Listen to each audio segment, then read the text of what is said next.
이처럼 구역 정비 계획으로 변화를 받는 곳들이 늘어가고 있는데요. 그런데 입주민 사이에선 정비 사업 방식을 둘러싸고 의견이 엇갈리는 곳들이 있습니다.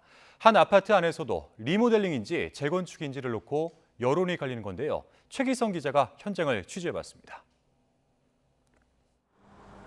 일기 신도시 구역으로 입주 30년이 다 된 경기도 안양시 평천동의 한 아파트입니다. 최근 아파트의 발전 방향을 두고 주민들 사이에 의견이 엇갈리고 있습니다. 한쪽에선 리모델링 추진을 반기는 내용이, 다른 쪽에선 재건축으로 방향을 틀어야 한다는 현수막이 걸려 있습니다. 잘못됐을 때 그거는 뭐 이런 부분도 있으니까 신중하게 좀 가야 되는 분위기도 있고, 빨리 해서 빨리 세습이 정확하게 이런 분위기도 있고. 양측 갈등은 새 정부가 출범하면서 본격적으로 불거졌습니다. 안전진단 기준 등 규제 완화와 함께 일기 신도시 특별법에 용적률 최대 500% 상향 내용 등이 포함되면서 재건축 기대 심리를 자극했습니다. 전체 870세대 가운데 리모델링을 원하는 조합원은 620여 명, 재건축을 희망하는 비대위 구성원은 130여 명 정도입니다. 시공사 선정만 남겨둔 조합은 이미 일부 동은 최고층이 23층으로 높아서 재건축은 사업성이 떨어진다고 말합니다.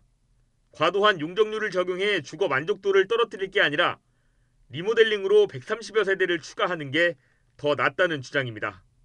아파트 관리 상태도 좋아 재건축 안전진단을 통과하기 어려울 거라고도 강조합니다. 용적률로 500%를 과연 해줬을 때에 그 아파트 단지의 삶이 괜찮겠느냐. 재건축으로는 사실 우리가 기다리려면 한 20년 이상 기다려야 되지 않겠느냐. 비대위는 재건축을 택하면 용적률을 과도하게 올리지 않아도 300여 세대를 늘릴 수 있다고 반박합니다. 최신 구조와 설계를 반영해서 오히려 삶의 질이 향상될 거라는 겁니다. 비가 오면 지하주차장 천장에서 시멘트물이 떨어질 정도로 노후됐다며 안전진단 통과도 문제가 없다는 입장입니다. 재건축은 새롭게 짓기 때문에 조합원들이 니즈를 반영한 높은 평수와 조합원 우선 분양으로 선택지가 많은 반면 리모델링은 조합원의 평형 선택의 자유가 없습니다. 전문가들은 정부 정책 기조에 따라 시장이 반응하는 건 어쩔 수 없는 현상이라고 진단합니다. 정비사업 지역의 조합원들이 재건축과 리모델링에 대한 선호가 다를 수 있기 때문에 향후에도 이 둘을 둘러싼 갈등은 끊이지 않을 것으로 볼 수 있습니다.